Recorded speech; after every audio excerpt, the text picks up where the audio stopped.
আরও একবার আসসালামু আলাইকুম রহমতুল্লাহি ওয়া বারাকাতুহু। আজকে আমরা বিখ্যাত তাফসির গ্রন্থগুলো থেকে আল কাউসারের অর্থ সম্পর্কে আরও কিছু বর্ণনা দিয়ে আমাদের আলোচনা শুরু করতে যাচ্ছি। এখানে অনেকগুলো বর্ণনা পাওয়া যায়। যদি আপনি কেবল ইংরেজিতে তাফসির চান তাহলে তাফসির ইবনে কাসির অথবা মাআরিফুল কোরআনের সংক্ষিপ্ত সংস্করণ বের হয়েছে। আমরা এদের বর্ণনাগুলো দেখব একটার পর একটা বর্ণনা, এবং এগুলো কারা বর্ণনা করেছেন এই কথাগুলো না বলে আমি বরং আপনাদেরকে কোনো একটা বর্ণনার অনুবাদ করে এর মূল কথাটা বলবো, যা অন্যান্য বর্ণনার সাথে খুবই সামঞ্জস্যপূর্ণ। যেমন ধরুন, তাফসিরাত তবারিতে পৃষ্ঠার পর পৃষ্ঠা জুড়ে একটি হাদিস কারা কারা বর্ণনা করেছেন সেটা বলা হয়েছে। প্রায় ৮ পৃষ্ঠা জুড়ে একই বর্ণনার ভিন্ন ভিন্ন উৎসের কথা বলা হচ্ছে, এবং নিঃসন্দেহে এটা অনেক বড় গবেষণামূলক অবদান। কিন্তু আমাদের সুবিধার জন্য, যেহেতু এগুলোর সংখ্যায় অনেক বেশি, তাই পুনরাবৃত্তি না করে আমরা কেবল একজনের বর্ণনার কথা বলবো, যেটা বাকি বর্ণনাগুলোকে প্রতিনিধিত্ব করবে। আপনারাও ইনশাআল্লাহ সুযোগ হলে অন্যান্য বর্ণনাগুলো দেখে নিতে পারেন। তো শুরুতে উদাহরণস্বরূপ আমরা এই বিখ্যাত বর্ণনার কথা বলতে পারি। আতাদরুনা মাল কাউসার, আপনি কি জানেন আল কাউসার কি? ইন্নাহু নাহনুন ফিল জান্নাহ। এবং এখানে বলা হচ্ছে যে কোনো সন্দেহ নেই এটা হলো জান্নাতের একটা নদী, এবং মূলত জান্নাতে বহমান একটা নদী। কুরতুবী রহমতুল্লাহি আলাই জামি আল আহকামে বলেছেন, আল আখবার ফি হাউদিহিল মাওয়াকিফ কাসীরা। মনে আছে আমরা বলেছিলাম দুইটা নদী বা পানির উৎসের কথা, একটা হলো বিচার দিবসে আর একটা জান্নাতে। তিনি বলছেন বিচার দিবসের নদী সম্পর্কে অল্প সংখ্যক নয়, বরং অনেকগুলো বর্ণনা পাওয়া যায়। এই বিষয়ে প্রথম দিকের তাফসিরে আমরা দুইটি বিখ্যাত বর্ণনা পাই। তিনি বলছেন, কদ ইয়াজুজ আইয়ুসাম্মা যালিক, এই নদীগুলোকে বা নদীটিকে আল কাউসার, যার অর্থ আধিক্য বা প্রাচুর্য নামে ডাকার একটা কারণ হতে পারে। আউল হাউদুল কাউসার লিকাসরাতিল ওয়ারিদাতি ওয়াশারিবি মিন উম্মতি মুহাম্মাদিন সাল্লাল্লাহু আলাইহি সাল্লাম হুনাক। কুরতুবী রহমাহুল্লাহ বলেন, হয়তো একে কাউসার বলার কারণ হচ্ছে রসুল সাল্লাল্লাহু আলাইহি সাল্লামের উম্মতের সংখ্যা অনেক বেশি। আল্লাহ আমাদেরকে তাদের অন্তর্ভুক্ত করুন। তাহলে অনেক বেশি সংখ্যক মানুষ এই নদী থেকে পানি পান করবেন বলে হয়তো একে আল কাউসার বলা হয়েছে। তিনি আরও বলেছেন, ওয়ায়ুসাম্মা বিহি লাম্মা ফিহি মিনাল খায়রিল কাসির ওয়া মা ইল কাসির, অথবা এই নদীর পানির গুণগত মান অনেক বেশি এবং এত বেশি মানুষের জন্য এই নদীতে যথেষ্ট পরিমাণ পানিও রয়েছে। সম্ভবত এটিও একে আল কাউসার বলার একটা কারণ হতে পারে। এরপরে আমি আপনাদের সাথে একটা মজার হাদিস শেয়ার করতে চাই, যেটার ব্যাপারে আমি গত সেশনে একটু ইঙ্গিত দিয়েছিলাম, যা আমাদেরকে দুইটি ব্যাপারে ঐক্যমতে আসতে সাহায্য করবে। আমরা যখন বলছি আল কাউসার মানে শুধুমাত্র জান্নাতে বা জান্নাতের বাইরের কোনো নদী নয়, বরং এর চেয়ে আরও অনেক বেশি কিছু, আমরা কি তখন সালাফদের সাথে বা আমাদের পূর্ববর্তী প্রজন্মের সাথে, এমনকি সাহাবীদের সাথে দ্বিমত পোষণ করছি? আমরা কি তাদের বিপরীত বলছি? অথবা যে সকল স্কলারগণ ভিন্নমত পোষণ করেন তারা কি আসলে আমাদের শুরুর প্রজন্মের বিরোধিতা করছেন? আমরা ইবনে আব্বাস রাদিয়াল্লাহু তাআলা আনহুর এই হাদিসটি পাই, যেখানে আরেকজন ব্যক্তি রয়েছেন যিনি সাঈদ ইবনে জুবাইর রাদিয়াল্লাহু তাআলা আনহু। চলুন দেখি তারা কি বলেন। আন ইবনু আব্বাস আন্নাহু ক্বালা ফিল কাউসার হুয়াল খায়রুল কাসীর আল্লাযী আতাহুল্লাহু ইয়্যাহ। ইবনে আব্বাস রাদিয়াল্লাহু তাআলা আনহু বলছেন, এটা হলো সেই সীমাহীন কল্যাণ যা আল্লাহ শুধুমাত্র একান্তভাবে তার রসুল সাল্লাল্লাহু আলাইহি সাল্লামকে দান করেছেন। অন্যভাবে বলতে গেলে ইবনে আব্বাস রাদিয়াল্লাহু তাআলা আনহু বলেননি যে এর মানে জান্নাতের একটা নদী বা এটি সেই নদী। এখন মজার ব্যাপার হলো, ইবনে আব্বাস রাদিয়াল্লাহু তাআলা আনহুর এই হাদিসটি সাঈদ ইবনে জুবাইর রাদিয়াল্লাহু তাআলা আনহু অপর এক ব্যক্তির কাছে বর্ণনা করেছিলেন, যার নাম ছিল আবু বাশার। ক্বালা আবু বাশার ফাকুলতু লি সাঈদ ইবনে জুবাইর। তো আবু বাশার বলছেন, আমি সাঈদ ইবনে জুবাইরকে জিজ্ঞেস করেছিলাম, ফা ইন্নান নাসা ইয়াজউমুনা আন্নাহু নাহার ফিল জান্নাহ, কিন্তু লোকেরা ধারণা করে যে এর মানে জান্নাতের একটা নদী। তাহলে ইবনে আব্বাস রাদিয়াল্লাহু তাআলা আনহু কিভাবে বলেন যে এর মানে সীমাহীন কল্যাণ, অনেক বেশি বা অধিক পরিমাণে ভালো কিছু, যেখানে অধিকাংশ মানুষের মতে এর মানে জান্নাতের একটা নদী? এখন আপনি কিভাবে এই দুইটি মতের মধ্যে সমাধানে আসবেন? মনে রাখবেন, এখানে কাদের মধ্যে কথোপকথন হচ্ছে? তারা দুজনই সাহাবা, তারা সাহাবা ছিলেন। তো এর উত্তরে সাঈদ ইবনে জুবাইর রাদিয়াল্লাহু তাআলা আনহু কি বললেন? ফাকালা সাঈদ আন-নাহার আল্লাযী ফিল জান্নাহ মিনাল খায়র আল্লাযী আতাহুল্লাহু ইয়্যাহু। খুবই সহজ, তাদের কাছে বিষয়টা একেবারেই সহজ ছিল। আল্লাহ তাকে যত কল্যাণ দান করেছেন, জান্নাতের এই নদী সেসব কল্যাণেরই একটা অংশ। অন্য কথায়, এখানে কোনো দ্বন্দ্ব বা অসঙ্গতি নেই। এই কল্যাণের কোনো সীমা নেই। এটি কেবল একটি জিনিসের মধ্যে সীমাবদ্ধ নয়। এই কল্যাণে জান্নাতের নদীসহ আরও অনেক কিছু অন্তর্ভুক্ত আছে, এবং এজন্য আপনি আর শাওকানি রাহমাহুল্লাহ, আল আলুসি রাহমাহুল্লাহর মতো অসাধারণ জ্ঞানী ব্যক্তিদের মন্তব্য পাবেন যেখানে আল্লাহ তার নবী সাল্লাল্লাহু আলাইহি সাল্লামকে সীমাহীন কল্যাণ দান করা বলতে কি বোঝাতে চেয়েছেন, তাদের চিন্তার আলোকে এ সম্পর্কে তারা কিছু তালিকা তৈরি করেছেন। ইতিপূর্বে আমরা ইমাম রাজির করা এমন একটা লিস্ট সম্পর্কে জেনেছি। এখন আমি আপনাদেরকে আরও একটা লিস্ট দিচ্ছি, যেখানে রাসূল সাল্লাল্লাহু আলাইহি সাল্লামের প্রতি আল্লাহর প্রদত্ত সীমাহীন কল্যাণের মধ্যে আর কি কি অন্তর্ভুক্ত থাকতে পারে সেটা আমরা দেখব। প্রথমটি হলো ওয়া ইন্নাকা লা আলা খুলুকিন আযীম, অর্থাৎ নিঃসন্দেহে আপনি সুমহান চরিত্রের অধিকারী। আপনারা জানেন এমন একটি সময় আমরা বসবাস করছি যখন রাসূল সাল্লাল্লাহু আলাইহি সাল্লামের চরিত্র সম্পর্কে কুমন্তব্য করা হচ্ছে, তার চরিত্র হনন করা হচ্ছে। কিভাবে তিনি এতগুলো বিয়ে করলেন, তিনি এটা কিভাবে করতে পারলেন, সেটা কিভাবে করতে পারলেন, অথচ আল্লাহ বলছেন তার পক্ষ থেকে তার রাসূলের প্রতি করা অন্যতম অনুগ্রহ হলো তার চরিত্র। এবং এটা এমন একটা বিষয় যে ব্যাপারে মুসলিমদের কেবল প্রশংসাই নয় বরং গর্ব করা উচিত। আমাদের গর্ব করা উচিত যে রাসূল সাল্লাল্লাহু আলাইহি সাল্লাম তার জীবনে যা কিছু করেছেন আপনি তার চেয়ে ভালো কিছু করতে পারবেন না, তার চেয়ে ভালো কিছু করা যায় না। তিনি যা করেছেন সর্বোত্তম পন্থায় করেছেন। তাই আমাদের বুঝতে হবে এটা তার প্রতি আল্লাহর অনুগ্রহ, উপহার। আর তার চরিত্র উপলব্ধি না করা মানে আল্লাহর পক্ষ থেকে তার প্রতি এই অন্যতম অনুগ্রহ উপলব্ধি না করা। এরপর আসছে নবুয়ত এবং রিসালাত। নবুয়ত এমনিতেই একটা বড় দায়িত্ব, তার উপর এই বিশ্বের বুকে শেষ নবী হওয়ার মর্যাদা, পৃথিবীর জন্য আল্লাহর পক্ষ থেকে সর্বশেষ সুমহান বাণীর বাহক হওয়া, এটা আল্লাহর পক্ষ থেকে তার রাসূলের প্রতি বিরাট একটা খাইর মানে কল্যাণ। এটা আল কাউসারের অংশ। আল কাউসারের আরও অংশ হলো তাঁর দয়া। ওমা আরসালনাকা ইল্লা রহমাতান লিল আলামিন, আমরা আপনাকে বিশ্ববাসীর জন্য কেবল রহমত হিসেবেই পাঠিয়েছি। এবং জানেন এটাও আমাদের সময়ে বিতর্ক সৃষ্টি করেছে। তোমাদের ধর্ম সন্ত্রাসবাদ প্রচার করে, তোমাদের ধর্ম নিরপরাধ মানুষকে হত্যা করতে বলে, তোমাদের ধর্ম একটা ঘৃণ্য ধর্ম। আমি অনেক খ্রিস্টানকে রেডিওতে বলতে শুনেছি ইসলাম একটা ঘৃণ্য ধর্ম। এই মুহাম্মদ লোকটা, তারা তো সাল্লাল্লাহু আলাইহি সাল্লাম বলে না, সে মানুষকে হত্যা করতে আদেশ দেয়, অত্যাচার করতে আদেশ দেয়, এবং তারা এই জাতীয় কথাই বলে। আপনারা খবরে এসবই তো দেখেন, তাই না? আমরা এগুলো দেখতে দেখতে ক্লান্ত। তাই কোরআনে যে সহিংসতার কথাগুলো বলা হয়েছে আমাদের সেগুলো বুঝতে হবে। তারা তো আয়াত কোট করতে পারে না, কারণ তারা এগুলো বুঝার জন্য পড়ে না। তাদের মতে কোরআনের সম্ভবত সবচেয়ে বিতর্কিত আয়াত বা যে আয়াত সম্পর্কে অথবা সূরা সম্পর্কে আলোচনা করতে আমাদের এই যুগে কিছুটা কম স্বস্তি লাগে, সেটা হলো সূরা তাওবা। সূরাতুত তাওবা একেবারে আপোষহীন একটা সূরা, ক্ষমাহীন, একেবারে ক্ষমাহীন। এটা এতটাই কঠোর, কাফেরদের বিরুদ্ধে এখানে এতটাই কঠোরতা দেখানো হয়েছে যে সূরাটি এমনকি বিসমিল্লাহির রহমানির রহিম বলেও শুরু হয়নি। সূরাটি অন্যান্য সূরার মতো আল্লাহ স্বভাবত দয়া বা করুণা প্রকাশ করে শুরু হয়নি। যখন আলী রাদিয়াল্লাহু তাআলা আনহুকে জিজ্ঞেস করা হলো যে কেন এই সূরা বিসমিল্লাহ দিয়ে শুরু হয়নি, জবাবে তিনি বললেন এর কারণ হলো এটা খোলা তরবারি হয়ে এসেছে। আপনারা জানেন তো নিশ্চয়ই যে তরবারির আবরণ কি। তো এই সূরাটি আবরণ ছাড়া তরবারি হয়ে এসেছে। এভাবেই তিনি উত্তর দিয়েছিলেন। এটা আসলেই কঠোর একটা সূরা, একেবারে আপোষহীন। আপনি এমনকি একে রাজনৈতিকভাবে অশোভনও বলতে পারেন। কিন্তু আপনি কি জানেন এই সূরার আশ্চর্যজনক ব্যাপারটি হলো আল্লাহ তার দয়ার ঘোষণা দিয়ে সূরাটি শুরু করেননি, কিন্তু তিনি তার রাসূলের দয়ার কথা বলে এটি শেষ করেছেন। বিল মুমিনিনা রাউফুর রহিম, লাকাদ জাআকুম রাসূলুম মিন আনফুসিকুম আজিজুন আলাইহি মা আনিতুম হারিসুন আলাইকুম বিল মুমিনিনা রাউফুর রহিম। আল্লাহ তার দয়ার কথা বলে সূরা শুরু করেননি, কিন্তু শেষে তিনি কার দয়ার কথা বলেছেন? আল্লাহর নবী সাল্লাল্লাহু আলাইহি সাল্লামের দয়ার কথা। আপাত দৃষ্টিতে একেবারে আপোষহীন কঠোর একটা সূরায় আল্লাহ কেন তার রাসূলের দয়ার কথা বললেন সাল্লাল্লাহু আলাইহি সাল্লাম? সূরার শুরুতে কাফিরদের 4 মাসের সময় বেঁধে দেয়া হয়েছে। ফাসিহু ফিল আরদি আরবাআত আশহুর, তাই না? তাছাড়া এটা শুরু হয়েছে এভাবে, বারাআতুম মিনাল্লাহি ওয়া রাসূলিহি।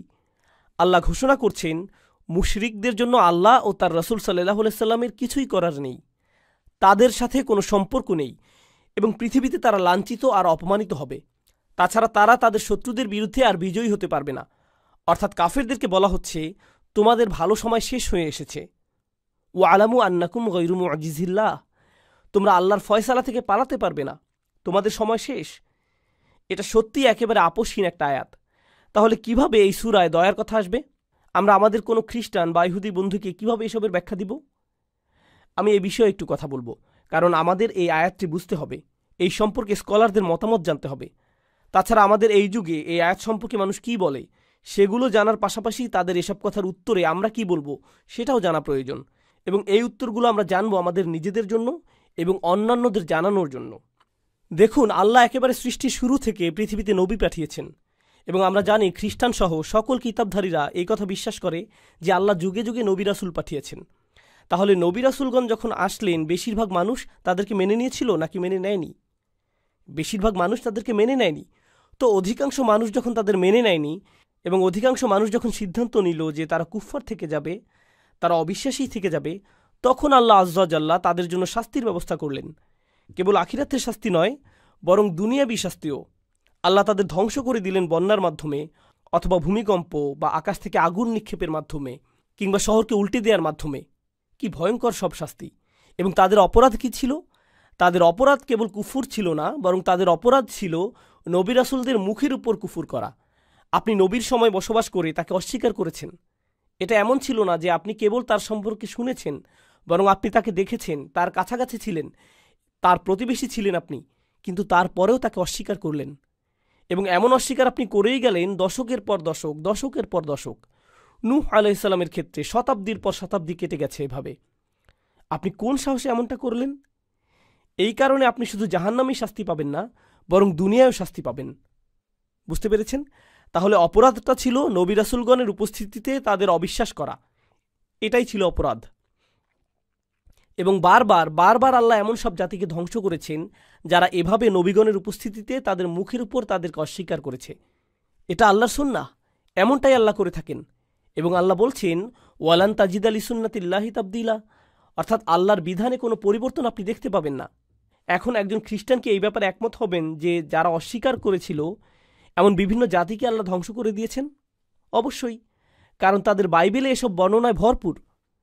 আমাদের কোরআনে যে ঘটনাগুলো আছে সেগুলো তাদের বাইবেলেও আছে। এবার পরবর্তী ধাপে আসি। চলুন, আমরা বিশ্বাস করি মুহাম্মদ সাল্লাল্লাহু আলাইহি সাল্লাম আল্লাহর একজন নবী, যেমন নূহ আলাইহিস সালাম একজন নবী, যেমন সালেহ আলাইহিস সালাম একজন নবী। একমত? ঠিক আছে। এখন নবী রাসূলগণ এসেছেন এবং মানবজাতিকে সতর্ক করেছেন যে তোমরা যদি অস্বীকার করো, শাস্তি আসবে। ইন্নী আখাফুল্লাহু আলাইকুম আযাবা ইয়াউমিন আযীম, আমি তোমাদের জন্য একটি ভয়ঙ্কর দিনের শাস্তির ভয় করছি।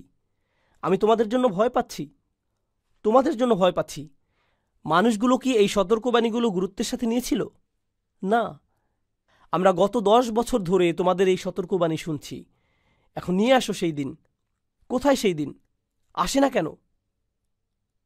ওয়ায়াকুলুনা মাতা হাযাল ওয়াদ, সেই প্রতিশ্রুত দিনটি কখন আসবে? আমরা তোমার কাছ থেকে এসব শুনতে শুনতে ক্লান্ত হয়ে গেছি। এখন তুমি এটা নিয়ে আসো। যদি পারো সেই দিনটা এখনই নিয়ে আসো, আমরা এটা মোকাবেলা করব। নবীদের সাথে তারা এভাবেই কথা বলতো। তারপর শাস্তি আসলো। আর যখন শাস্তি আসলো, এটা এমন না যে আল্লাহ তাদের সুযোগ দিয়েছেন, এই তোমরা শাস্তি দেখতে পাচ্ছ তো, এখন বিশ্বাস করবে। অন্যভাবে বলতে গেলে বন্যা আসলো এবং পানির জোয়ার কাফিরদের ঘরগুলো প্রায় ভেঙে দিতে যাচ্ছে। এমন সময় আল্লাহ পজ বাটন চাপলেন। তারপর নূহ আলাইহিস সালাম এসে তাদেরকে বলবেন, আমি তোমাদের বলেছিলাম না, এখন তোমরা বিশ্বাস করবে তো? তাদেরকে এই সুযোগ দেওয়া হয়েছিল কি? একবার যখন বন্যার পানি এসে গেছে, এটা থামবে না, এটা সব কিছু ভাসিয়ে নিয়ে যাবে। এক কথায় আল্লাহর আযাব আসার আগ পর্যন্ত তাদের ঈমান আনার সুযোগ ছিল, আযাব আসার পরে নয়। আপনি কেবল আযাব আসার আগ পর্যন্তই আল্লাহকে স্বীকার করার সুযোগ পাবেন, আযাব চলে আসার পরে নয়। তাহলে আমরা জানলাম আল্লাহর সুন্নাহ হলো একবার আযাব এসে গেলে তা আর ফিরিয়ে নেওয়া হয় না। এখন রাসূল সাল্লাল্লাহু আলাইহি সাল্লামের ক্ষেত্রে আসুন। এখানে অপরাধী কারা ছিল? কুরাইশরা। তারা আল্লাহর রাসূলের মুখের উপর তাকে অস্বীকার করল। আল্লাহর সুন্নাহ অনুযায়ী তারা এখন কিসের যোগ্য? তাদের ধ্বংস করে দেওয়ার কথা। হয়তো আকাশ থেকে আগুন নিক্ষেপ করা, বা ভূমিকম্প, বা মাটির সাথে মিশিয়ে দেয়া, বা বন্যার মতো ভয়ঙ্কর কিছু তাদের সাথে হওয়ার কথা। কারণ ইতিপূর্বে সকল নবীদের অস্বীকারীদের সাথে এমনটাই ঘটেছিল। আচ্ছা, কিন্তু তাদেরকে আকাশের উপর থেকে কোনো শাস্তি দেননি, জমিনের নিচ থেকেও কোনো শাস্তি দেননি। তিনি তাদেরকে ভয়ঙ্কর কোনো রোগ দিয়েও ধ্বংস করে দেননি। তাহলে তাদেরকে কোন শাস্তি দেওয়া হয়েছিল? তাদের জন্য আল্লাহর পক্ষ থেকে চরম শাস্তি ছিল সাহাবাগণ। আল্লাহ তাদের জন্য এমন কিছু ঈমানদার পাঠিয়েছেন যারা তাদেরকে যুদ্ধে পরাজিত করেছেন এবং পরিশেষে মক্কা বিজয় করেছেন। এখন যখন তারা মক্কা বিজয় করলেন, তার মানে আল্লাহ অবিশ্বাসীদের পরাভূত করলেন। নূহ আলাইহিস সালাম, সালেহ আলাইহিস সালাম অথবা শুআয়ব আলাইহিস সালামের ক্ষেত্রে কি ঘটেছিল? যখন আল্লাহ তাদের জাতিকে পরাভূত করেছিলেন, আল্লাহ অবিশ্বাসীদের পরাভূত করার পর কি হবার কথা? তাদের ধ্বংস। তাহলে সাহাবাদের তরবারি এসব অবিশ্বাসীদের ঘাড়ে থাকার কথা। কিন্তু আল্লাহ বলছেন, থামো তোমরা। তিনি কি ইতোপূর্বে কখনো এভাবে শাস্তি থামিয়ে দিয়েছিলেন? না। কিন্তু এদের ক্ষেত্রে তিনি বলছেন, তোমরা থামো, তাদেরকে 4 মাসের সময় দাও, তাদেরকে চিন্তা করতে দাও। এই সময়ের মধ্যে যদি কেউ আল্লাহ রসুলের কাছে এসে বলে, ও আমি আসলে আপনাকে কখনো অতটা সিরিয়াসলি নেইনি, এই 23 বছরে আমি ঘোরাঘুরি আর প্লেস্টেশন 3 নিয়ে ব্যস্ত ছিলাম, তাই আমি আপনার কথাগুলো ভালোভাবে শুনতে পাইনি, তো আপনি কি আপনার কথাগুলো আমাকে আবার বুঝিয়ে বলবেন? আল্লাহ বলছেন, এক্ষেত্রে তাকে এটাও বলা যাবে না যে এতদিন কোথায় ছিলে তুমি, তোমার মনোযোগ দেওয়া উচিত ছিল, অনেক দেরি হয়ে গেছে। না না না, ওয়া ইন আহাদুম মিনাল মুশরিকিন ইস্তাজারাকা ফাআজিরহু হাত্তা ইয়াসমাআ কালাম আল্লাহ। এরপরও মুশরিকদের কেউ যদি আপনার কাছে আসে, তাকে আশ্রয় দিন, সময় দিন, যাতে সে আল্লাহর কালাম শোনার সুযোগ পায়, এবং এরপর তার সিদ্ধান্ত জানার জন্য তার সামনে বারবার যাবেন না। তো এখন তোমাদের সিদ্ধান্ত কি? না, এভাবে বলা যাবে না। সুম্মা আবলিগহু মা'মানাহ, তাকে একটা নিরাপদ জায়গায় পৌঁছে দিন, যেখানে কেউ তাকে আতঙ্কিত করবে না। তার সিদ্ধান্ত তাকে নিতে দিন। সুবহানাল্লাহ। এর আগে কখনো এমনটা হয়েছিল? এটা মুহাম্মদ সাল্লাল্লাহু আলাইহি সাল্লামের উপর আল্লাহর বিশেষ দয়া, যেটা অন্য কোনো নবীকে দেয়া হয়নি। এটা খুবই স্পেশাল। এবং তার উপর এই 4 মাসে অবিশ্বাসীদের জন্য অপশন আছে। যদি তোমরা ঈমান আনো, তোমাদের পূর্বের সকল পাপ ক্ষমা করে দেয়া হবে। আমি তোমাদেরকে বলে আসছি তোমরা পরাজিত হবে। আমি তোমাদেরকে বলে আসছি ইযা জাআ নাসরুল্লাহি ওয়াল ফাth। আমি তোমাদেরকে বলে আসছি লা তুগলাবুন্না, এসবের অর্থ তোমরা পরাস্ত হবে। আমি তোমাদেরকে সাবধান করে আসছি, আর তোমরা এগুলো গুরুত্ব দাওনি। এখন যখন তোমরা ঠিকই পরাজিত হয়েছ, তোমাদের উচিত অন্তত এখন ঈমান আনা।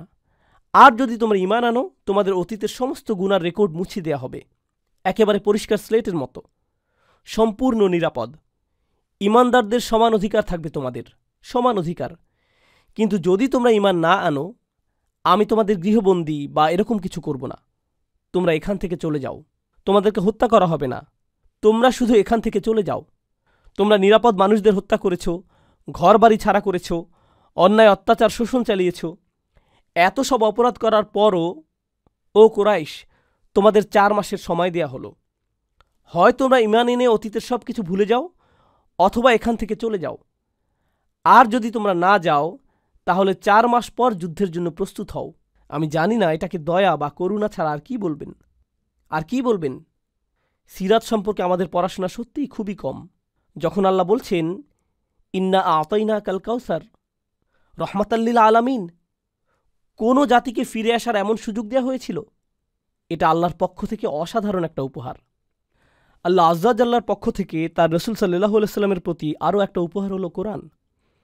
আমরা যে বলে থাকি যে কোরআন রসুল সাল্লাল্লাহু আলাইহি সাল্লামকে দেয়া চূড়ান্ত অলৌকিক নিদর্শন। আচ্ছা, মুসা আলাইহিস সালামকে কি অলৌকিক নিদর্শন দেওয়া হয়েছিল? ঈসা আলাইহিস সালামকে দেওয়া হয়েছিল? সালেহ আলাইহিস সালামকে? হ্যাঁ, তাদেরকেও কিছু অলৌকিক নিদর্শন দেওয়া হয়েছিল। তাহলে কিভাবে কোরআন অন্যান্য নবীদের অলৌকিক নিদর্শনগুলোর চেয়ে আরও বেশি গুরুত্বপূর্ণ এবং আরও বেশি ব্যাপক? পূর্ববর্তী নবীদের মুজিজাগুলো কেবল তাদের জীবদ্দশা পর্যন্ত স্থায়ী ছিল। তাদের মৃত্যুর পর সেগুলো আর অলৌকিক নিদর্শন থাকল না, বরং সেগুলো হয়ে গেল গল্প। অন্যভাবে বলতে গেলে, যে ব্যক্তি মুসা আলাইহিস সালামকে তার লাঠি সাপে পরিণত করতে দেখেছিলেন, তিনি তার ছেলেকে একদিন বলবেন, জানো আমি নিজের চোখে কি দেখেছিলাম? তারপর সেই ছেলে তার সন্তানদেরকে বলবে, জানো তোমাদের দাদা কি বলতেন? এভাবে বংশ পরম্পরায় ঘটনাটা চলতে থাকবে। তাহলে প্রথম ব্যক্তিটির জন্য এটা ছিল অলৌকিক নিদর্শন, কিন্তু বাকিরা কি শুনেছে? গল্প। আর একটা গল্প কখনো অলৌকিক নিদর্শন নয়, এটা একটা গল্প। আপনি চাইলে এটা বিশ্বাস করতে পারেন, আবার আপনি চাইলে অবিশ্বাসও করতে পারেন। কিন্তু অলৌকিক নিদর্শন হলো যেটা আপনি নিজের চোখে দেখেছেন।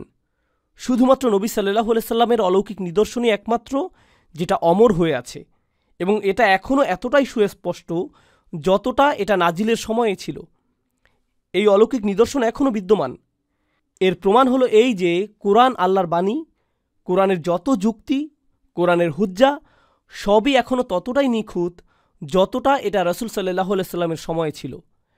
কারণ অন্যান্য সকল নবী রাসূলদের অলৌকিক নিদর্শন দেয়া হয়েছিল মানুষদেরকে দেখানোর জন্য, কিন্তু রসুল সাল্লাল্লাহু আলাইহি সাল্লামকে প্রধানত অলৌকিক নিদর্শন দেয়া হয়েছে অন্যদেরকে শোনানোর জন্য, যা আমরা এখনও শুনে যাচ্ছি। সুবহানাল্লাহ। আল্লাহর পক্ষ থেকে তার নবী সাল্লাল্লাহু আলাইহি সাল্লামের প্রতি এটা অতুলনীয় একটা অনুগ্রহ। আসুন আমরা সামনে আগাই। তিনি তাকে দিয়েছেন আল আদল আল ফাতহ। এই দুটো পরস্পর সম্পৃক্ত। আল্লাহ তার নবী সাল্লাল্লাহু আলাইহি সাল্লামকে দিয়েছেন ন্যায় বিচার, সুবিচার, যার জন্য পৃথিবী ক্ষুধার্ত ছিল ন্যায় বিচারের জন্য। এটা নবী সাল্লাল্লাহু আলাইহি সাল্লামের প্রতি আল্লাহর অনুগ্রহ। আপনাদের মধ্যে পলিটিক্যাল সায়েন্সের শিক্ষার্থীরা স্বৈরশাসনের অত্যাচার নিপীড়ন সম্পর্কে, বিভিন্ন জাতিগোষ্ঠী সম্পর্কে পড়েছেন। তাছাড়া ধর্মীয় শাসকদের অত্যাচারের কথা, এমনকি আমেরিকার ইতিহাস, বিশেষ করে ইউরোপের ইতিহাসে আমরা সাধারণ মানুষের উপর চার্চের অত্যাচার নিপীড়নের কথা পড়েছি। আল্লাহ আজ্জা জাল্লা তার নবী সাল্লাল্লাহু আলাইহি সাল্লামকে এমন একটি দিন দিয়েছেন যার একটা বৈশিষ্ট্য হলো এখানে ধর্মযাজক বলে কিছু নেই। এখানে বিশেষভাবে পবিত্র কোনো মানুষের দল নেই। সবাই এখানে জবাবদিহি করতে বাধ্য। যদি কোনো বিষয়ে মতানৈক্যের সৃষ্টি হয়, ফারুদ্দুহু ইলাল্লাহি ওয়া রাসূলিহি, তাহলে তাকে সংবিধানের আওতায় অর্থাৎ আল্লাহ ও তার রাসূলের বিধানে আসতে হবে। সকলের প্রশ্ন করার, জবাবদিহি করার অধিকার রয়েছে। এখানে ধর্মযাজক বলতে কিছু নেই যিনি আইনের ঊর্ধ্বে। এমন কোনো বিশেষ পবিত্র মানুষ বা মহান কোনো কর্তৃপক্ষ নেই যাকে কোনো প্রশ্ন করা যাবে না। আইনের সামনে সবাই সমান। এমনকি জান্নাতের নিশ্চয়তা পাওয়া হযরত ওমর রাদিয়াল্লাহু তাআলা আনহু জনসম্মুখে এক মহিলার প্রশ্নের সম্মুখীন হয়েছেন যে আপনি এটা কোথায় পড়েছেন, কোথায় পেয়েছেন, এর টাকা কিভাবে পরিশোধ করেছেন? হ্যাঁ, জনসম্মুখে তাকে এমন প্রশ্নের মুখোমুখি হতে হয়েছে। ন্যায় বিচার, একেই বলে ন্যায় বিচার। আর এটাই আমাদের নবী সাল্লাল্লাহু আলাইহি সাল্লামকে দেয়া হয়েছে, যা আমরা মূল্যায়ন করতে পারি না বলে আজ পৃথিবীর শাসকেরা এবং সাধারণ মানুষেরা অন্যায় অবিচারে নিমজ্জিত। এবং এ কারণে পৃথিবীর যে কোনো জায়গায় মুসলিমরা গিয়েছে এবং দিন প্রতিষ্ঠা করেছে, তাদের বিদায়ের সময় সাধারণ মানুষ তাদের জন্য কেঁদেছে। কারণ তারা কেবল ধর্ম নিয়ে আসেননি, তারা কি নিয়ে এসেছেন? ন্যায় বিচার। অথচ এখন আমরা শুধু যুদ্ধ বিগ্রহের কথাই বলি। এমনকি মুসলমানদের মধ্যেও ন্যায় বিচারের কথা বলি না। আমরা আমাদের ঘরে সুবিচার করতে পারি না, প্রতিবেশীদের মধ্যে পারি না, এমনকি মসজিদেও পারি না। কিভাবে আমরা পৃথিবীতে ন্যায় বিচার প্রতিষ্ঠা করব? তাহলে এই ন্যায় বিচার একটা উপহার যা আল্লাহ আজ্জা জাল্লা তার নবী সাল্লাল্লাহু আলাইহি সাল্লামকে দিয়েছেন এবং এর সাথে দিয়েছেন বিজয়। আমি এগুলো সম্পর্কে আপনাদের খুবই সংক্ষেপে বলছি, যাতে আমরা কিছুটা হলেও এগুলোর সঠিক মর্ম উপলব্ধি করতে পারি, বুঝতে পারি। আচ্ছা, আমরা সূরা নাসরের কথা বলি। ইযা জাআ নাসরুল্লাহি ওয়াল ফাতহ, তাই না? কয়েক সপ্তাহ পরে এই সূরার তাফসীর আসছে ইনশাআল্লাহ। আল্লাহ তার নবী সাল্লাল্লাহু আলাইহি সাল্লামকে বিজয়ের প্রতিশ্রুতি দিয়েছেন। এটা তার দেয়া সীমাহীন কল্যাণেরই একটা অংশ। এর আগে আল্লাহ আরও নবী পাঠিয়েছেন যারা 950 বছরেও কোনো বিজয় দেখতে পাননি। শেষ পর্যন্ত ইমানদারদেরকে নিরাপদে রেখে আল্লাহ সব কিছু ধ্বংস করে দেন। জলিলুল কদর, মানে কত বেশি সৌভাগ্যবান মুসা আলাইহিস সালাম। কোরআনে তার কথা 70 বারের বেশি বলা হয়েছে, কিন্তু শেষ পর্যন্ত তিনি নির্বাসিত অবস্থায় মারা গেছেন। বনী ইসরায়েলরা তাকে ব্যর্থ করে দিয়েছে, তিনি তাদের নিয়ে ব্যর্থ হয়েছেন। তাই আল্লাহ আমাদের বলছেন, মুসা আলাইহিস সালামের জাতির মতো হইও না। লা তাকুনু কাল্লাযীনা আযাউ মুসা, তোমরা তাদের মতো হইও না যারা মুসাকে কষ্ট দিয়েছে আলাইহিস সালাম। তারা তাকে হতাশ করেছে, কিন্তু আল্লাহ আজ্জা জাল্লা তার নবীকে বিজয় দান করেছেন সাল্লাল্লাহু আলাইহি সাল্লাম। আমি এই বিষয়ে আরেকটু বলবো, কারণ এই বিজয়ের মধ্যে আরও বিস্ময়কর ব্যাপার আছে। আপনারা জানেন আরবে যে অভূতপূর্ব পরিবর্তন হয়েছিল এবং যা আন্তর্জাতিকভাবে গ্রহণযোগ্য হয়েছিল, কত বছর সময় লেগেছে? 23 বছর। নবী সাল্লাল্লাহু আলাইহি সাল্লাম 63 বছর বেঁচে ছিলেন, কিন্তু আল্লাহর নবী হিসেবে মাত্র 23 বছর বেঁচে ছিলেন। তাহলে আরব সমাজের যত পরিবর্তনের কথা আমরা বলছি, সেগুলো পরিপূর্ণ হতে কত সময় লেগেছে? 23 বছর। 23 বছর। পৃথিবীতে এমন কোনো ঐতিহাসিক পরিবর্তন হয়েছে 23, 33, 43, 53 বা 63 বছরে? আপনারা যদি 500 বছরের কথাও চিন্তা করেন, আমি মনে করি না এমন কোনো পরিবর্তন পৃথিবীতে কখনো হয়েছে যেটা মানুষের চিন্তা, ভালো লাগা, খারাপ লাগা, কিভাবে পোশাক পরবে, কিভাবে সরকার পরিচালনা করবে, কিভাবে অর্থনীতি সচল রাখবে, কিভাবে বিয়ে করবে, কিভাবে ডিভোর্স দিবে, কিভাবে টয়লেটে যাবে, কি খাবে কি খাবে না, কি বলবে কি বলবে না, কিভাবে ব্যবসা করবে, কিভাবে লোন নিবে, এভাবে জীবনের সব কিছু পাল্টে দিয়েছে। কত বছরে? 23 বছর। 23 বছর। আপনারা যারা কলেজে গিয়েছেন এবং বিশ্ব ইতিহাস পড়েছেন, আপনারা বিভিন্ন বৈপ্লবিক পরিবর্তনের কথা জানেন।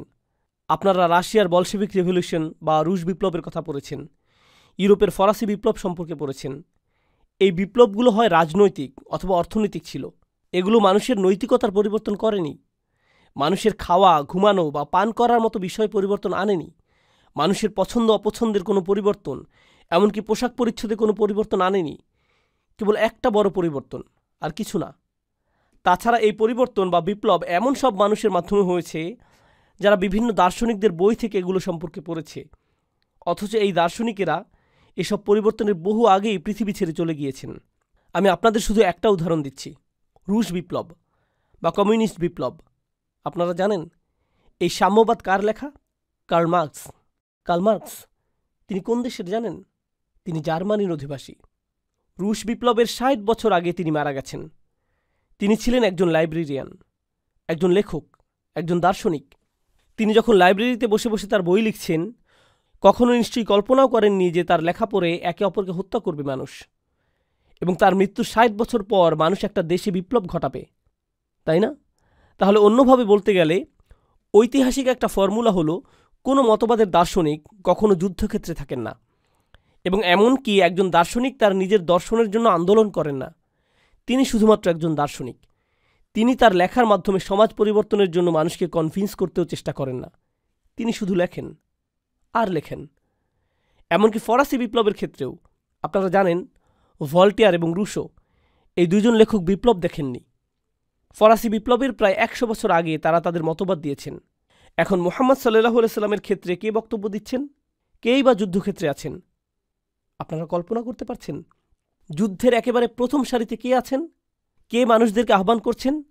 আর কাকে বয়কট করা হয়েছে? কাকে একটা গুহায় আশ্রয় নিতে বাধ্য করা হয়েছে? কাকে ঘরছাড়া করা হয়েছে? তিনি এমন কেউ ছিলেন না যে কিনা কোনো একটা মঞ্চের পেছনে দাঁড়িয়ে তার সাথীদের সামনে আগাতে বলেছেন, বরং তিনিই প্রথমে সামনে এগিয়ে গিয়েছেন যখন তার পেছনে কেউ ছিল না, সাল্লাল্লাহু আলাইহি সাল্লাম। এটা ইতিহাসে কখনো ঘটেনি, কখনোই না।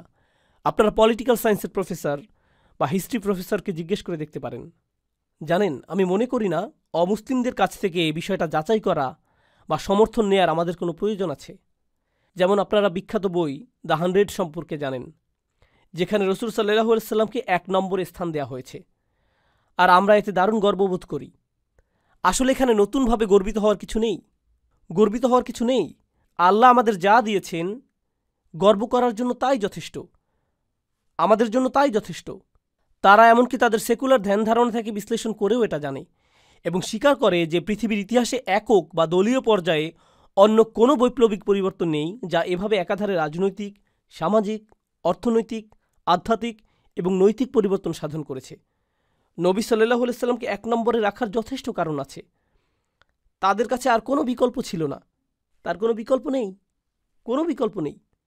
তাহলে আল্লাহ তার নবী সাল্লাল্লাহু আলাইহি সাল্লামকে যে বিজয় দান করেছেন তা আর কাউকে দেননি। এমন একটি কিতাব দিয়েছেন যা কাউকে দেননি, এমন বিজয় দিয়েছেন যা আর কাউকে দেননি। তারপর আল্লাহ আজ্জা জাল্লা তাকে অনেক সম্মান দিয়েছেন। আল্লাহ তার নবী সাল্লাল্লাহু আলাইহি সাল্লামকে শরফ বা সম্মান দান করেছেন। এটা আল কাউসারের অংশ। আপনারা জানেন ইব্রাহিম আলাইহিস সালাম যখন আল্লাহর ঘর নির্মাণ করেছিলেন তখন তিনি কিবলার জন্য অনেক দোয়া করেছেন, তাই না? মানুষের অন্তরকে তোমার ঘরের দিকে ফিরিয়ে দাও, তাহওয়ি ইলাইহি, ঠিক না? মাসাবাতাল লিন্নাসি ওয়া আমনা, এই স্থানকে উৎকর্ষতা এবং নিরাপত্তায় পরিপূর্ণ করুন। তিনি এভাবে আল্লাহর ঘরের জন্য দোয়া করেছেন। কিন্তু আল্লাহ তাআলা কখন মসজিদুল আকসা থেকে মসজিদুল হারামের দিকে কিবলা পরিবর্তন করেছেন? কেন পরিবর্তন করেছেন? আল্লাহ কারণগুলো ব্যাখ্যা করেছেন। আপনারা জানেন কারণগুলো কি? কদ নারা তাকাল্লুবা ওয়াজহাকা ফিস সামাই ফালা নুআল্লিয়ান্নাকা কিবলাতান তারদাহা। আমরা আপনাকে দেখেছি আকাশের দিকে মুখ করে তাকিয়ে থাকতে, তাই আমরা আপনার জন্যই কিবলা পরিবর্তন করে দিলাম। এতে কোনো সন্দেহ নেই।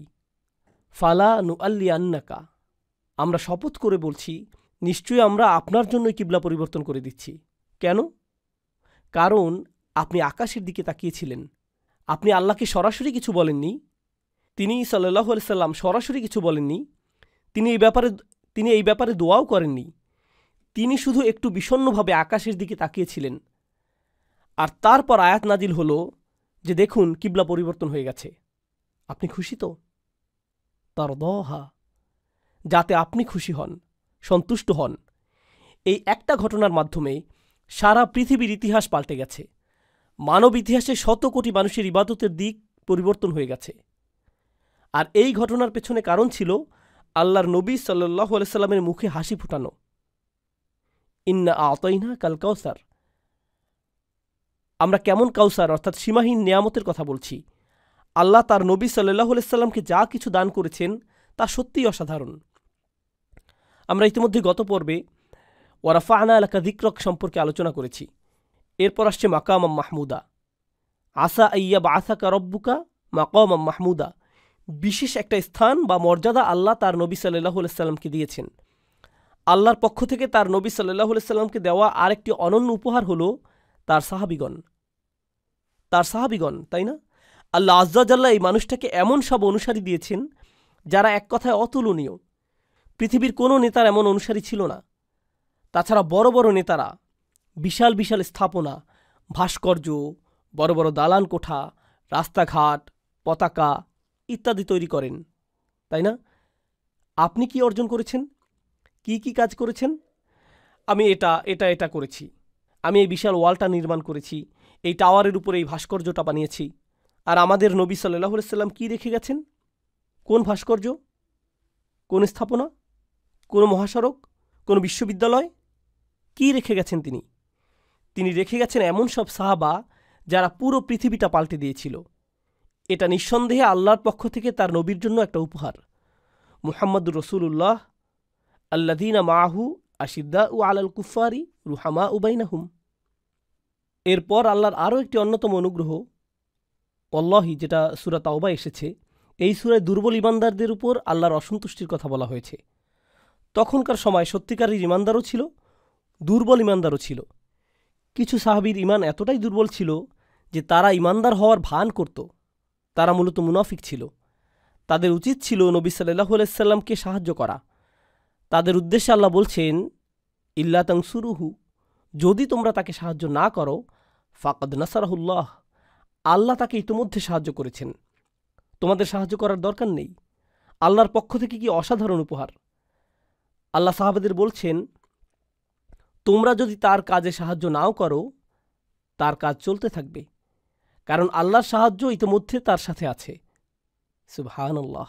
রাসূল সাল্লাল্লাহু আলাইহি সাল্লামের প্রতি আরও একটা অনুগ্রহ বা উপহার হলাম আমরা, তার উম্মত, অর্থাৎ আমরা তার জন্য উপহার আর তিনি আমাদের জন্য উপহার সাল্লাল্লাহু আলাইহি সাল্লাম। ওয়া কাযালিকা জাআলনাকুম উম্মাতান ওয়াসাতা, এভাবে আমরা তোমাদেরকে একটি মধ্যমপন্থী জাতিতে পরিণত করেছি।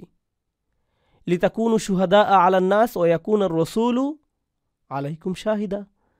ফিল আয়াতিল্লাতী যাকারা নাহনু উম্মাহ, ফি নাফসিল আয়াহ যাকার আন্নাহু রাসূল সাল্লাল্লাহু আলাইহি সাল্লাম। একই আয়াতে আল্লাহ একই সাথে আমরা রসুলের উম্মত হওয়ার কথা এবং তিনি আমাদের রসুল হওয়ার কথা বলেছেন। নবী সাল্লাল্লাহু আলাইহি সাল্লাম তার উম্মতের জন্য দোয়াও করেছেন। তিনি আমাদের বলছেন, তিনি আশা করেন বিচার দিবসে তার অনুসারী বা উম্মতের সংখ্যা সবচেয়ে বেশি হবে এবং যত বেশি ওনার উম্মত তত বেশি তার স্মরণ, ততই বেশি তার প্রতি অনুগ্রহ যা আল্লাহ তাকে করেছেন। ওয়ারাফা'না লাকা যিকরাক, তাই না? প্রসঙ্গত, ঈমানদারদের বেশি বেশি সন্তান নেয়ার জন্য তিনি নির্দেশ দিয়েছেন। যদিও আপনারা অনেকেই এটাকে অ্যাভয়েড করেন, তিনি এই নির্দেশ দিয়েছেন কারণ তিনি বলেছেন বিচার দিবসে তিনি তার সর্বাধিক অনুসারী আশা করেন। নবী সাল্লাল্লাহু আলাইহি সাল্লামের প্রতি আন্তরিকতা এবং ভালোবাসা থেকেই আমাদের বেশি বেশি বাচ্চা নেওয়া উচিত। এরপর তার পরিবার, অবশ্যই তার পরিবার তার জন্য একটা উপহার। তার উম্মতের কাছে তার পরিবার খুবই সম্মানের। তাই আমরা বলি আল্লাহুম্মা সাল্লি আলা মুহাম্মাদিন ওয়া আলা আলি মুহাম্মাদ। তাহলে তার পরিবারও তার জন্য একটা উপহার সাল্লাল্লাহু আলাইহি ওয়াসাল্লাম। তারপর হলো শাফাআহ। বিচার দিবসে যখন মানুষেরা একে একে সকল নবী রাসূলের কাছে যাবেন, তারা সকলে বলবেন নাফসি নাফসি, হায় আমার কি হবে, আমার কি হবে, আমার কাছে এসো না, আমার কাছে এসো না। আর সেদিন একমাত্র অবলম্বন, একমাত্র দরজা খোলা থাকবে মুহাম্মদুর রাসূলুল্লাহ সাল্লাল্লাহু আলাইহি ওয়াসাল্লাম। এটা বিশাল ব্যাপার। বিচার দিবসে উম্মতের জন্য এর চেয়ে বড় কোনো উপহার, বড় কোনো সম্মান আর হতে পারে না। আপনারা জানেন সেদিন সবাই নিজের চিন্তায় মগ্ন থাকবে। সবাই। মা তার নিজের সন্তানকে ছেড়ে দিবে। মানুষ বলবে আমার পুরো পরিবারকে জাহান্নামে দিন, অথবা আমার পুরো এলাকার মানুষকে জাহান্নামে দিন। প্রয়োজন হলে ওমান ফিল আরদি জামিআন সুম্মা ইউনজিহ, পুরো পৃথিবীর মানুষকে জাহান্নামে নিক্ষেপ করুন, বিনিময়ে আমাকে মুক্তি দিন। সেদিন এই মানুষটা সাল্লাল্লাহু আলাইহি সাল্লাম আসবেন আর বলবেন, না, সে আমার লোক। অনেক বর্ণনায় আছে যেখানে বলা হয়েছে কিছু মানুষকে জাহান্নামের দিকে টেনে নিয়ে যাওয়া হবে এবং নবী সাল্লাল্লাহু আলাইহি সাল্লাম অন্য পাশ থেকে তাদের টানতে থাকবেন। ফেরেশতারা তাদের টেনে নিয়ে যেতে চাইবে, অন্যদিকে নবী সাল্লাল্লাহু আলাইহি সাল্লাম তাদেরকে অপর পাশ থেকে টানতে থাকবেন। একবার কল্পনা করে দেখুন বিচার দিবসে নবী সাল্লাল্লাহু আলাইহি সাল্লামকে কেমন ক্ষমতা দেয়া হয়েছে। এরপর ইন্নাল্লাহা ওয়া মালাইকাতাহু ইউসাল্লুনা আলান নবী, আমি গত পর্বেও এটা বলেছি, এটা অভূতপূর্ব একটা উপহার। কোনো সন্দেহ নেই আল্লাহ ও তার ফেরেশতাগণ তার নবীর উপর সালাওয়াত পেশ করছেন সাল্লাল্লাহু আলাইহি সাল্লাম। জানেন, আল্লাহ যেভাবে তার নবী সাল্লাল্লাহু আলাইহি সাল্লামকে ডাকেন, যেভাবে তিনি তার কথা বলেন, এটাও আল্লাহর উপহারগুলোর মধ্যে একটি। তিনি তাকে এভাবে ডাকেন না, ইয়া মুহাম্মদ, ইয়া আহমদ। তিনি কোরআনে বলছেন, ইয়া আদম উসকুন আনতা ওয়া যাওজুকাল জান্নাহ, ইয়া দাউদ ইন্না জাআলনাকা খলিফাতান ফিল আরদ। তিনি ঈসা আলাইহিস সালামকে বলেছেন, ইয়া ঈসা ইন্নী মুতাওয়াফিকা ওয়া রাফিউকা ইলাইয়া। তারপর ইয়া মূসা ইন্নানী আনাল্লাহ লা ইলাহা ইল্লা আনা ফা'বুদনি ওয়া আকিমিস সালাতা লিযিকরি। ইয়া জাকারিয়া ইন্না নুবাশশিরুকা বিগুলাম ইসমুহু ইয়াহইয়া। নবীদেরকে তাদের নাম ধরে সম্বোধন করা হয়, কিন্তু রসুল সাল্লাল্লাহু আলাইহি সাল্লামের ক্ষেত্রে আল্লাহ বলছেন, ইয়া আইয়ুহান নবী, ইয়া আইয়ুহার রসুল, ইয়া আইয়ুহাল মুজাম্মিল, ইয়া আইয়ুহাল মুদ্দাসসির। খেয়াল করুন আল্লাহ তার রসুল সাল্লাল্লাহু আলাইহি সাল্লামকে কেমন সম্মান দিয়েছেন। এমনকি তিনি যখন তার নাম কোরআনে উল্লেখ করেছেন তখনও রসুল শব্দটি ব্যবহার করেছেন। মুহাম্মাদুন রসুলুল্লাহি ওয়াল্লাযীনা মাআহু, মা কানা মুহাম্মাদুন আবা আহাদিম মির রিজালিকুম ওয়ালাকিন রাসূলুল্লাহি ওয়া খাতামান নাবিয়্যিন ওয়া মুবাশশিরাম বিরাসূলিন ইয়াতি মিন বা'দি ইসমুহু আহমদ। তাই না? ওয়া মুবাশশিরাম বিরাসূলিন ইয়াতি মিন বা'দি ইসমুহু আহমদ, তাই না? আলে ইমরানে এসেছে, ওমা মুহাম্মাদুন ইল্লা রসুল কদ খলাত মিন ক্বাবলিহির রসুল। কোরআনের শুধুমাত্র একটি জায়গায় আল্লাহ মুহাম্মদ নামের পাশে রসুল শব্দটি ব্যবহার করেননি, এবং সেটা সূরা মুহাম্মাদে, যেখানে আল্লাহ শুধু মুহাম্মদ সাল্লাল্লাহু আলাইহি সাল্লামকে হাইলাইট করেছেন, তাকে সরাসরি রসুল হিসাবে হাইলাইট করেননি। কিন্তু ওই আয়াতেও তার উপর ওহী নাজিলের কথা বলা হয়েছে, যা স্পষ্টভাবে ইঙ্গিত করে যে তিনি আল্লাহর রসুল। ওয়াল্লাযীনা আমানু ওয়া আমিলুস সলিহাত ওয়া আমানু বিমা নুজ্জিলা আলা মুহাম্মাদিন ওয়া হুয়াল হাক্কু মির রাব্বিহিম। সুবহানাল্লাহ। মুহাম্মাদের উপর যা নাজিল হয়েছে, তার মানে এখানে তাকে রসুলই তো বলা হচ্ছে, তার উপর ওহী নাজিলের কথা বলা হচ্ছে। এটা সত্যিই অসাধারণ। এরপর আসছে 5 ওয়াক্ত নামাজ। নবী সাল্লাল্লাহু আলাইহি সাল্লামকে দেয়া 5 ওয়াক্ত নামাজ মূলত একটা উপহার। এর সাথে তাকে আরও দেয়া হয়েছে উলামা উম্মতি কা আম্বিয়া ইবানি ইসরাইল। আল্লাহ তার নবী সাল্লাল্লাহু আলাইহি সাল্লামকে তার উম্মতের মধ্যে এমন কিছু স্কলার দিয়েছেন যাদের সম্পর্কে তিনি নিজে বলেছেন, আমার উম্মতের মধ্যে যারা স্কলার তারা বনি ইসরায়েলদের নবীদের মতো। সুবহানাল্লাহ। আমরা প্রায় শেষ পর্যায়ে চলে এসেছি। এরপর তাইসিরুল কোরআন। আল্লাহ তার নবী সাল্লাল্লাহু আলাইহি সাল্লামকে এমন একটি কিতাব দিয়েছেন যা মুখস্থ করা সহজ, মনে রাখা সহজ। এখানে একটা বিষয় আমাদেরকে মনোযোগ দিতে হবে, আমি 10 মিনিটের কম সময়ে শেষ করব ইনশাআল্লাহ। তাইসিরুল কোরআন, তারপর তাখফিফ আশ-শারআ, এটাই সর্বশেষ। কোরআনকে সহজ করা। আল্লাহ মানুষের জন্য কোরআন মুখস্থ করাকে সহজ করেছেন। এই তো গত সপ্তাহে ইসলামিক স্টাডিজের একজন অমুসলিম গবেষকের সাথে আমার কথা হচ্ছিল। তারা যেটা মনে করে, আমি জানি না আপনারা কোরআনের উপর নির্মিত এই ডকুমেন্টারিটা দেখেছেন কিনা, আমার যদি ভুল না হয় সম্ভবত ডিসকভারি চ্যানেলে দেখিয়েছে। তাদের মতে কোরআন আসলে সংরক্ষিত হয়নি। চামড়ার উপর লেখা কোরআনের বিভিন্ন অংশ এবং মৃত সাগরের বিভিন্ন পাশ থেকে পাওয়া হিব্রু ও পার্সিয়ান ভাষায় পাওয়া বিভিন্ন নথি, এগুলো কোরআনের অন্য সংস্করণ। তাছাড়া এখানে অনেক সূরা নেই। এসবই তারা বলে। কোরআন কি আসলেই শুরুতে যেমন ছিল তেমনই আছে, নাকি এটা শুধুই আমাদের কল্পনা যে আমাদের কাছে যেই কোরআনটা আছে সেটাই আসল? কোরআন নিয়ে পশ্চিমাদের পাঠ্যগত সমালোচনা সম্পর্কে আপনাদের একটু বলি। মিথ্যা বা গুজব ছড়াতে এরা অবিশ্বাস্য রকমের দক্ষ। এমনকি তারা খুব ভালোভাবে গুজব বিক্রি করতে পারে। আপনি যদি তাদের মিথ্যা ধরতে না পারেন তাহলে বলবেন, ও মাই গড, আসলেই তো, সে তো পিএইচডি, সে নিশ্চয়ই সত্য বলেছে, এটা টিভিতেও প্রচার হচ্ছে, তাহলে এটা মিথ্যা হয় কিভাবে? তাই না? আমাদের মানদণ্ড তো এগুলোই। বর্তমান উম্মার জ্ঞানের গভীরতা এতটুকুই, ঠিক না? আমি ডকুমেন্টারিটা দেখেছি, এটা প্রায় আমার ঈমান নাড়িয়ে দিয়েছিল। সিরিয়াসলি, এটা দেখে তোমার হাসি পাওয়ার কথা ছিল। হাসি পাওয়ার কথা ছিল।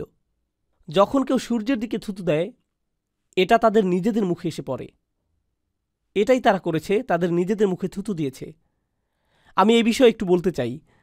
আমরা খুবই যৌক্তিকভাবে বিষয়টা শুরু করব, কারণ এই ব্যাপারে আমাদের সঠিক ধারণা থাকাটা খুবই গুরুত্বপূর্ণ, যা আমাদের দিন সম্পর্কে আমাদের আরও আত্মবিশ্বাসী করে তুলবে। আপনি কোনো কিছু সংরক্ষণ করতে চাইলে দুটি পদ্ধতিতে করতে পারেন: লিখিতভাবে সংরক্ষণ এবং মৌখিকভাবে প্রচলন। তাহলে কোনো কিছু সংরক্ষণ করতে চাইলে ঐতিহাসিকভাবে এর দুটি উপায় আছে। আমি আবার বলছি, উপায়গুলো কি? লিখিতভাবে সংরক্ষণ অথবা মৌখিকভাবে প্রচলন। লিখিতভাবে সংরক্ষণ মানে কোনো কিছু লিখে রাখা, আর মৌখিকভাবে প্রচলন মানে আপনি এটা মুখস্থ করে নেবেন, তারপর অপরজনকে মুখস্থ করিয়ে দিবেন এবং এভাবে জনে জনে মুখস্থ করে নেবেন। আচ্ছা, এখন পশ্চিমাদের মানদণ্ডে কিংবা যৌক্তিকভাবে কোন পদ্ধতিটি বেশি নিরাপদ? লিখিতভাবে সংরক্ষণ। লিখিত রূপে সংরক্ষণ বেশি নিরাপদ। যদিও দুটো পদ্ধতিরই সমালোচনা আছে, তারপরেও কেন এটাকে অধিক নিরাপদ বলা হয়? ধরুন, আমি যদি ওই কর্নার থেকে শুরু করে কোনো ভাইকে বলি, ভাই আমি আপনার কানে কানে কিছু কথা বলবো এবং আমি চাই আপনি আপনার পাশের ভাইয়ের কানে কানে কথাটা বলেন। আমি তার কানে কানে বললাম, আহমদ করিমের পেটে ঘুষি মেরেছে। আমি এতটুকুই বলেছি, আহমদ করিমের পেটে ঘুষি মেরেছে। তিনি তার পাশের ভাইয়ের কানে কানে কথাটা বললেন। তার পাশের জন তার পাশের ভাইকে বললেন, তার পাশের জন তার পাশের ভাইকে বললেন। এভাবে বলতে বলতে আমরা যখন ওই কর্নার থেকে এই জায়গায় আসব, তখন কথাটা দাঁড়ায়, আহমদ করিমের নাড়িভুড়ি টেনে বের করে দিয়েছে, তার ঘরে আগুন দিয়েছে এবং তার প্রতিবেশীর ঘরও উড়িয়ে দিয়েছে। তাই না? প্রত্যেক মানুষ যদি 1% করে যোগ করে থাকেন, তাহলে 500 জনের কাছে যখন আপনি পৌঁছাবেন, তখন মূল কথার সাথে কত পার্সেন্ট যোগ হবে? 500%। এটাই মৌখিকভাবে প্রচলনের একটা সমস্যা। ঠিক আছে? আপনি শুধু একটা শব্দ পরিবর্তন করলেন, পরের জন শুধু একটা শব্দ পরিবর্তন করল, এভাবে একটা শব্দ বেড়ে যেতে পারে। তাই পশ্চিমা সমালোচকদের যুক্তি হল, মৌখিকভাবে প্রচলিত যে কোনো কথায় অনেক পরিবর্তন হয়। এটা যৌক্তিক, খুবই যৌক্তিক কথা, তাই না? এই বিষয়টা আমরা মাথায় রাখব। এখন লিখিতভাবে সংরক্ষণে আসুন। সে সময় তাদের ফটোকপি মেশিন ছিল না, স্ক্যানারও ছিল না। তাহলে আপনার কাছে যদি একটা বই থাকে এবং যেটা আপনি হাতে লিখেছিলেন, সেক্ষেত্রে বইয়ের আরেকটা কপির জন্য কি করতে হবে? আবার লিখতে হবে। হাতে লিখবেন নাকি টাইপ করবেন? হাতে লিখবেন। হাতে লিখে সংরক্ষণ করতে চাইলে ভুল হওয়ার কি কোনো সম্ভাবনা আছে? হ্যাঁ, আছে। তাহলে এই বইটাতে যদি একটা ভুল থাকে, এরকম আরও একটা কপি লিখতে গিয়ে কি আরও ভুলের সম্ভাবনা আছে? হ্যাঁ, আছে। তাহলে এভাবে ভুলের সম্ভাবনা আছে। আর আমি আপনাদের বলে রাখি, এই পশ্চিমারা সভ্যতার বিষয়ে কথা বলতে বেশি পছন্দ করে। যাই হোক, পশ্চিমারা যখন ঐতিহাসিক ডকুমেন্টগুলোর কথা বলে, তারা কি লিখিতভাবে সংরক্ষণের জন্য গর্ববোধ করে নাকি মৌখিকভাবে? লিখিতভাবে সংরক্ষণ। তাহলে তাদের মতে কোনো কিছু সঠিকভাবে সংরক্ষণ করতে হলে কি করতে হবে? লিখিতভাবে সংরক্ষণ করতে হবে। তাহলে কোরআনের ব্যাপারে তারা মনে করে কোরআন সংরক্ষণের একমাত্র উপায় ছিল এটা লিখে রাখা, লিখে রাখার মাধ্যমে সংরক্ষণ করা। আসুন প্রথমে আমরা তাদের এই যুক্তি না হয় মেনে নিলাম। আমরা যদি তাদের যুক্তি মতো বলি, ধরুন কোনো ব্যক্তি এ কোরআন মুখস্থ করেছেন, তারপর তিনি দ্বিতীয় ব্যক্তি বি কে এটা মুখস্থ করতে সাহায্য করলেন, কিন্তু বি লোকটি একটু ভিন্নভাবে মুখস্থ করেছেন। তারপর তারা সি ব্যক্তির কাছে গেলেন এবং তিনিও কিছুটা ভিন্নভাবে এটা মুখস্থ করলেন। এভাবে সময়ের আবর্তনে আপনি কি কোরআনের কম ভিন্নতা পাবেন নাকি অনেক বেশি ভিন্নতা পাবেন? আপনি অনেক বেশি বৈচিত্র্য পাবেন। আবার কোরআন যদি কেউ লিখে রাখত, তারপর এটা আরও অনেকগুলো কপি করার জন্য বিভিন্ন শহরে পাঠানো হতো, তাহলে এক্ষেত্রেও ভিন্নতা বৃদ্ধি পাওয়ার সম্ভাবনা ছিল। এটা ঐতিহাসিকভাবে সত্য। তাছাড়া কোরআন যদি ভিন্ন শহরে কপি করতে হতো, প্রসঙ্গত তারা এমনকি একই মহাদেশের ছিলেন না, কোনো ওয়ান ওয়ে ফ্লাইট ছিল না, এক দেশ থেকে আরেক দেশে যেতে মাসের পর মাস দূরত্ব ছিল, এমনকি ফোন করারও কোনো ব্যবস্থা ছিল না যে আপনি বলবেন তোমাদের কাছে ভুল সংস্করণ আছে। তাদেরকে তাদের ভুল সংস্করণের তথ্য দিতে আপনাকে 6 মাসের পথ ভ্রমণ করে তাদের কাছে যেতে হবে এবং এই 6 মাসে আরও নতুন নতুন সংস্করণ তৈরি হতে পারে। মোট কথা, একটা ভিন্নতা যদি পাওয়া যায়, আরও 10,000 ভিন্নতা পাওয়া যাবে, যা নিয়ন্ত্রণ করা সম্ভব হবে না। বুঝতে পেরেছেন? এখন কত বছর ধরে কোরআন পৃথিবীতে আছে? 1400 বছরেরও বেশি। এবার পশ্চিমাদের যুক্তিতে বলতে গেলে এই সময়ের মধ্যে আমাদের কাছে কোরআনের লক্ষ লক্ষ সংস্করণ থাকার কথা ছিল। 2 জন লোকের কাছেও সম্ভবত একই কোরআন থাকতো না। এবার আমাদের যুক্তিতে আসি। আপনি চীনের জিয়েন প্রদেশ থেকে কোরআন মুখস্থ করেছে এমন একটা শিশু নিয়ে আসুন। এরপর এভাবে সোমালিয়া থেকে মুখস্থ করেছে এমন একজনকে আনুন। এরপর IQA থেকে মুখস্থ করেছে এমন একজনকে নিয়ে আসুন। ধরুন তারা 3 জন মিলে কোথাও বেড়াতে গিয়েছে এবং তাদের একজন সূরা বাকারা তেলাওয়াত করছে। তাদের একজন চাইনিজ ভাষায়, আরেকজন সোমালি ভাষায়, আরেকজন ইংরেজিতে কথা বলে। তাদের কেউ কারো ভাষা বোঝে না, কিন্তু তাদের কেউ একজন সূরা বাকারা তেলাওয়াত ভুল করলে বাকি 2 জন কি তার ভুল শুধরে দিতে পারবে? হ্যাঁ, অবশ্যই পারবে। এখানে মূল কথা হলো, শুরু থেকেই কোরআনকে মুখস্থ করতে সহজ করার মাধ্যমে সংরক্ষণ করা হয়েছে। মানব ইতিহাসে এমন কোনো ডকুমেন্ট নেই যেটা প্রধানত মুখস্থ করার মাধ্যমে সংরক্ষণ করা হয়েছে। মুখস্থ করা এমন একটা পন্থা যেটা ভিন্নতা তৈরি করে, কিন্তু কোরআনের ক্ষেত্রে মুখস্থ করার মাধ্যমেই সবার মধ্যে ঐক্য তৈরি করা হয়েছে এবং কোনো রকম ভিন্নতা ছাড়া। যে পদ্ধতি সচরাচর অনেক ভিন্নতা তৈরি করে, তা কোরআনের ক্ষেত্রে কোনো ভিন্নতা আনতে পারেনি। আর এর কোনো উত্তর দিতে না পেরে তারা বলে, এখানে নিশ্চয়ই কোনো চক্রান্ত আছে, যার মাধ্যমে তারা এর ভিন্ন সংস্করণগুলো সামনে আসতে দেয় না। আমাকে একটু সাহায্য করবে? তোমাদের অন্য কী কৌশল আছে, যার ফলে তোমাদের কোনো কৌশলই কখনো ফাঁস হয় না? বিভিন্ন সভ্যতার লক্ষ লক্ষ মানুষ একই জিনিস মুখস্থ করেছেন এবং আল্লাহ বলছেন, ওয়ালাকাদ ইয়াসসারনাল কুরআনা লিযিকর। কোনো সন্দেহ নেই, আমরা কোরআনকে মনে রাখার জন্য সহজ করেছি। জিকিরের মধ্যে মুখস্থ করা অন্তর্ভুক্ত থাকে। আল্লাহ কোরআনকে অলৌকিকভাবে সহজ করেছেন মুখস্থ করার জন্য। আমাকে বলুন, আর কোনো ডকুমেন্ট আছে যেটা এভাবে সংরক্ষিত হয়েছে? আর তারা যদি বলে আমরা জানি না কোরআনের সংরক্ষণ অক্ষুণ্ণ আছে কিনা, তাহলে পরীক্ষা করে দেখুন। একটা বিশাল সিন্ধুকে কোরআনের সব কপি রেখে দিন। হাফেজদের মাধ্যমে শুধু এই রিচার্ডসনে কোরআনের একটা কপি বানাতে আমাদের কত সময় লাগবে? এই এলাকাতেই, অন্য এলাকায় যাওয়ার প্রয়োজন নেই। ফোন আর ইন্টারনেট সংযোগও কেটে দিতে পারেন। এভাবে বাইবেলের একটা কপি বানাতে তাদের কত সময় লাগবে? অথবা আমেরিকার সংবিধানের কথাই ধরুন। এটা তো আর কয়েক হাজার বছরের পুরনো নয়, মাত্র কয়েকশো বছরের পুরনো। তো তাদের কাছ থেকে সংবিধানের সবগুলো কপি নিয়ে দেখুন, আর একটা কপি বানাতে তাদের কত সময় লাগবে? আর আমাদের কোরআন নিয়ে আসতে আমাদের কত সময় লাগে? আল্লাহ বলেছেন তিনি এটা সংরক্ষণ করেছেন। ইন্না নাহনু নাজ্জালনা যিকরা। তিনি এমনভাবে এটাকে সংরক্ষণ করেছেন, যদি কেউ এটা বিকৃত করতেও চায়, তারা অবশ্যই একটা চেষ্টা করেছিল। তারা খুব সম্ভবত ফুরকান নামে একটা কিছু বানিয়েছিল, যেখানে কোরআন থেকে কিছু সূরা তারা বাদ দিয়েছিল। তারা বলেছিল রাজনৈতিকভাবে ত্রুটিপূর্ণ সূরাগুলো তারা বাদ দিয়েছে। আর এতে মুসলিমদের প্রতিক্রিয়া ছিল এরকম, তাদের এত বড় সাহস! আরে আপনাদের চিন্তার কোনো কারণ নেই। যা তারা 1400 বছরে করতে পারেনি, যেখানে আল্লাহ বলেছেন তিনি নিজেই তার কিতাব সংরক্ষণ করেছেন, সেখানে আপনি মনে করছেন তারা অ্যামাজনে 2টা বই বিক্রি করে কোরআনের সাথে প্রতিযোগিতা করবে? আপনি কি আমার সাথে মজা করছেন? এখানে চিন্তিত হওয়ার কিছু নেই, কারণ এই কিতাব সংরক্ষণের দায়িত্ব আমাদেরকে দেয়া হয়নি। ইন্না নাহনু নাজ্জালনা যিকরা ওয়া ইন্না লাহু লাহাফিজুন। নিশ্চয়ই আমরাই এই বইয়ের রক্ষণাবেক্ষণকারী, সংরক্ষণকারী। এটা নিঃসন্দেহে অনেক বড় একটা দায়িত্ব, এবং তিনি এটা এমনভাবে পরিচালনা করেছেন যে কোরআনকে পৃথিবী থেকে মুছে দেওয়ার একটাই উপায় আছে, সকল মুসলিমকে একসাথে ধ্বংস করে দেয়া। পুরো মানব সমাজের 1/5 বা 1/4 পৃথিবী থেকে একসাথে বিলুপ্ত করে দিতে হবে যদি কোরআন বিলুপ্ত করতে হয়। মোট কথা, সময়ের সাথে সাথে যে কোনো ডকুমেন্ট বা কাগজপত্রের কার্যকারিতা, বৈধতা কমে আসে, কিন্তু এটাই একমাত্র বই যার বৈধতা সময়ের সাথে বাড়ছে। জানেন, বাইবেলের উপর যারা গবেষণা করেন, বেশিরভাগ বাইবেলের স্কলার যারা বিভিন্ন বিশ্ববিদ্যালয় থেকে বাইবেলের উপর PhD করেছেন, তারা এখন আর বিশ্বাস করেন না যে বাইবেল ঐতিহাসিকভাবে বিশুদ্ধ। তারা এটা বিশ্বাস করেন না। আমরা প্রফেসর জেরাল্ড ডার্কসের কথা পড়তে পারি, অথবা ব্রাদার এডির অনুষ্ঠান দ্য দিন শো.com তার ইন্টারভিউ শুনতে পারি। তিনি ধর্মশাস্ত্রের উপর মাস্টার্স ডিগ্রি নিয়েছেন। তো নিঃসন্দেহে এটা আল্লাহর পক্ষ থেকে তার নবীর প্রতি অতুলনীয় একটা উপহার সাল্লাল্লাহু আলাইহি সাল্লাম।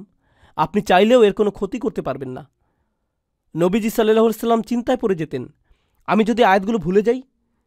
তিনি চিন্তায় পড়ে যেতেন। এই আশঙ্কায় তিনি দ্রুত তার জিহ্বা নাড়াতেন।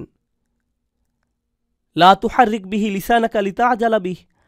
আল্লাহ আরও বলেছেন, ইন্না আলাইনা জামাআহু ওয়া কুরআনাহু। নিশ্চয়ই এটাকে একত্রিত করার, এর সাথে সংযুক্ত করার এবং একে পড়িয়ে দেওয়ার দায়িত্ব আমার উপর।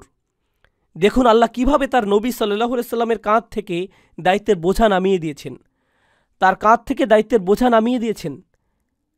আল্লাযী আনকাযা যহরাক, তিনি তার কাঁধ থেকে বোঝা নামিয়ে দিয়েছেন সাল্লাল্লাহু আলাইহি সাল্লাম। এগুলো হচ্ছে আল্লাহ আযজা ওয়া জাল্লা তার নবী সাল্লাল্লাহু আলাইহি সাল্লামকে যে কল্যাণগুলো দান করেছেন তার অংশ। শেষ পয়েন্টে আমি আপনাদের যে কথাটা বলতে চাই সেটা হলো আল কাউসারের অংশ হিসেবে আমরা লিস্ট আকারে অনেকগুলো বিষয়ে কথা বলেছি এবং আল্লাহ তার নবী সাল্লাল্লাহু আলাইহি সাল্লামকে এগুলো দান করেছেন। এখন তিনি সাল্লাল্লাহু আলাইহি সাল্লাম এগুলোর জন্য কিভাবে আল্লাহর প্রতি কৃতজ্ঞতা প্রকাশ করবেন?